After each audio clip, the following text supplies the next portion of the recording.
जब घर में सब्जी गोश्त ना हो तो बस आलू में अंडे डालें और बनाएं ऐसी कमाल की रेसिपी जिसे खाने के लिए आपका रोज़ दिल करेगा। तो चलें जी अपनी मज़ेदार और ज़बरदस्ती रेसिपी को बनाना स्टार्ट करते हैं। बिस्मिल्लाहिर्रहमानिर्रहीम। अस्सलाम वालेकुम। उम्मीद है आप सब ठीक होंगे। तो यहाँ पर सबसे पहले मैंने ले लिया है 1 अदद आलू। ठीक है, आलू को हमने बॉईल कर लिया है, अच्छी तरह से छील कर हमने यहाँ पर रख दिया है और इसके अंदर मैं डाल रही हूँ 3 अदद अंडे। अंडे जो हैं उनकी मिकदार आप 2 भी कर सकते हैं, लेकिन अगर 3 करेंगे तो ज़्यादा बेहतर आपको इसके रिजल्ट्स मिलेंगे। अच्छा, यहाँ पर आलू जो है उसको हमने पहले तो कर लेना है मैश। आपने आलू को इतनी अच्छी तरह से मैश करना है कि इसके अंदर कोई भी गुठली वगैरह ना हो और बिल्कुल स्मूथ सा जो आलू है ना उसको आपने अच्छी तरह से इस तरह करके आपने उसको मैश कर लेना है। आलू मैश करने के बाद अब मैं इसके अंदर डाल रही हूँ अंडे। अंडे जो हैं वो यहाँ पर मैं 3 अदद डालूँगी, 1 मैंने डाल दिया है। सेम इसी तरह से बाकी भी जो तमाम अंडे हैं वो इसमें हम डाल देंगे। जितनी मिकदार में हमने यहाँ पर आलू लिए हैं उसके लिए 3 अदद अंडे जो हैं बेस्ट हैं। तो अगर आपके पास आलू की मिकदार कम हो तो सेम उसी तरह से आप जो अंडे हैं ना वो भी 2 कर लीजिएगा। उसके बाद मैं इसमें डाल रही हूँ चॉप किया हुआ 1 अदद प्याज और 2 अदद मैं इसमें डाल रही हूँ सब्ज़ मिर्चें। अच्छी तरह से इनको हमने बारीक चॉप किया हुआ है और थोड़ा-सा मैंने इसमें डाल दिया है नमक, उसके साथ थोड़ी-सी मैं इसमें लाल मिर्च डाल रही हूँ और बिल्कुल थोड़ी-सी इसमें हम डाल देंगे हल्दी। इन तमाम चीज़ों को डालने के बाद अब हमने इनको अच्छी तरह से मिक्स करना है। अच्छा, यहाँ पर मैंने इसके अंदर आप देख रहे हैं कि मैंने इसमें किसी भी मसाले वगैरह का यूज़ नहीं किया, ना कोई धनिया पाउडर मैंने डाला है, ना ही गरम मसाला डाला है। तो अगर आप डालना चाहें तो आप डाल सकते हैं, लेकिन मैं इसके अंदर इस वक़्त नहीं डाल रही क्योंकि ये ऐसे ही बहुत ज़्यादा मज़े के बनते हैं। तो इनको अब आपने मिक्स करना है, इतनी अच्छी तरह से आपने इसको मिक्स करना है कि बिल्कुल इसका एक स्मूथ सा बैटर बन जाए, बिल्कुल इस तरह से। यहाँ पर आप देख सकते हैं बिल्कुल कोई भी आपको आलू की कोई गुठली वगैरह नज़र नहीं आ रही, बिल्कुल स्मूथ सा इसका पेस्ट बना हुआ है। तो इस तरह से जब आप बनाएँगे ना तो बड़े ही आपको अच्छे से रिज़ल्ट्स इसके मिलेंगे। यहाँ पर आप इसकी एक दफ़ा कंसिस्टेंसी चेक कर सकते हैं और अब हम इसे पकाना स्टार्ट करते हैं। तो पकाने के लिए हमने ले लिया यहाँ पर 1 अदद पैन और उसके अंदर डाल देंगे 2 से 3 चम्मच ऑयल। ब्रश की मदद से अच्छी तरह से ऑयल को फैला देंगे और उसके बाद जो हमने ये बैटर बना कर रखा हुआ था आलू और अंडे का, इसे हमने डाल देना है इसके अंदर। तमाम बैटर इसके अंदर डालने के बाद अब हमने इसको इस तरह से करके आपने अच्छी तरह से फैला लेना है, चम्मच की मदद से फैला लें जैसे सहूलत हो। बहुत ज़्यादा ईज़िली फैल जाता है। यहाँ पर आपने जो फ्लेम है बिल्कुल हल्की-सी रखनी है, बिल्कुल दम वाली फ्लेम। जब आप इसको सेट कर लें उसके बाद आपने मीडियम फ्लेम के ऊपर आपने इसको पकाना है और ज़्यादा फ्लेम हाई नहीं रखनी, नहीं तो ये नीचे से ना जल जाएगा।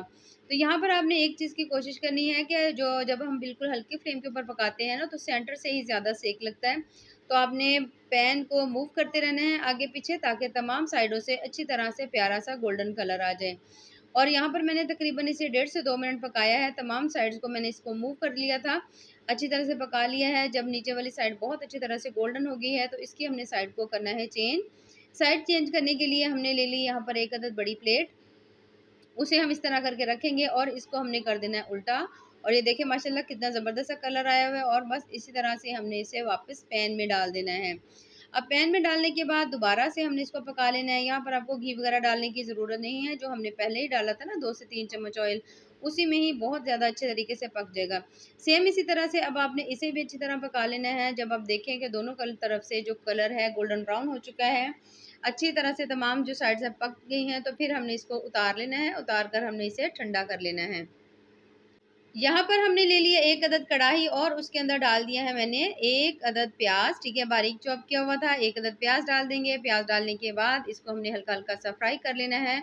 बहुत ज़्यादा देर फ्राई नहीं करेंगे, बस हल्का सा फ्राई करेंगे। जब आप देखें कि प्याज थोड़ा-सा सॉफ्ट हो गया है, तो हम इसमें डाल देंगे सब्ज़ मिर्चें, तकरीबन 3 से 4 अदद मैंने डाल दी हैं। डालने के बाद इसे भी हमने अच्छी तरह से पका लेना है। जब आप देखें कि सब्ज़ मिर्चें भी अच्छी तरह से पक गई हैं, तो फिर हम इसमें डाल रहे हैं 1 चम्मच भरकर अदरक लहसुन का पेस्ट। अदरक लहसुन डालने के बाद दोबारा से करेंगे हम इसकी अच्छी तरह से भुनाई ताकि अदरक लहसुन की बड़ी ही प्यारी सी इसके अंदर से खुशबू आए। तो जब आप देखें कि आपने अदरक लहसुन को भी 1 से 2 मिनट भून लिया है तो फिर हम इसमें ऐड करेंगे टमाटर। टमाटर मेरे पास यहाँ पर हैं 2 अदद और इन्हें भी हमने इस तरह से बिल्कुल बारीक चॉप सा किया हुआ है। अच्छी तरह से जितना हो सके बारीक होगा तो मसाला उतना ही आपका मज़े का बनेगा, टेस्टी बनेगा।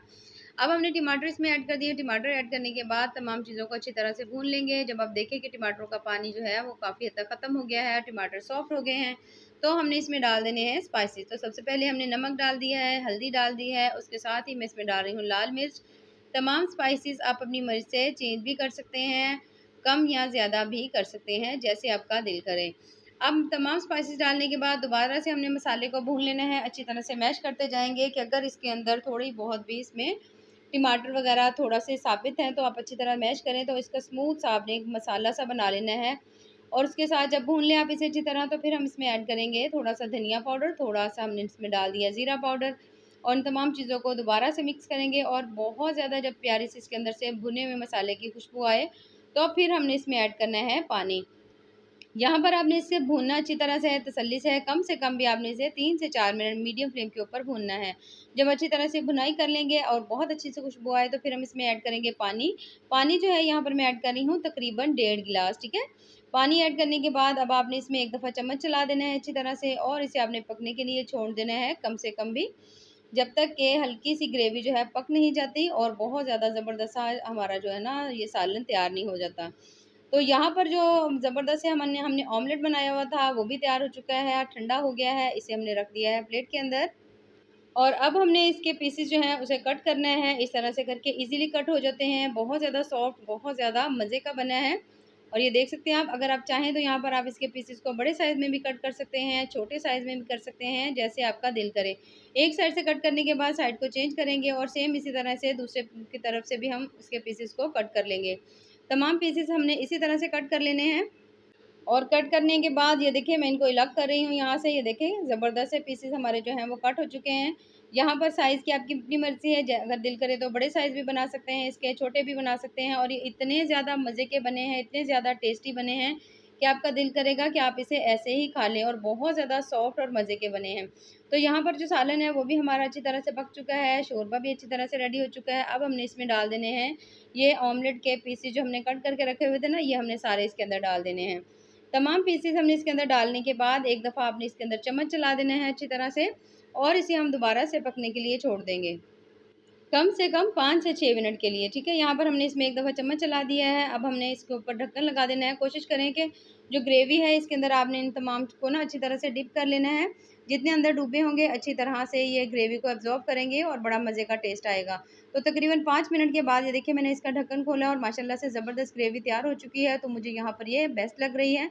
थोड़ी-सी मैं इसमें डाल रही हूँ कसूरी मेथी, थोड़ा-सा इसमें डाल देंगे हम सब्ज़ धनिया और दोबारा से हमने इसके ऊपर ढक्कन लगा देना है और बिल्कुल हल्की फ्लेम के ऊपर आपने हल्की बिल्कुल फ्लेम के ऊपर 4 से 5 मिनट के लिए आपने इसे फिर छोड़ देना है। और यहाँ पर आप देख सकते हैं माशाल्लाह से 4 से 5 मिनट के बाद बहुत ज़्यादा मज़ेदार ज़बरदस्त से हमारा जो आज की रेसिपी है वो तैयार हो चुकी है। तो अगर आपको मेरी आज की ये रेसिपी पसंद आए तो चैनल को ज़रूर लाइक करें, सब्सक्राइब करें।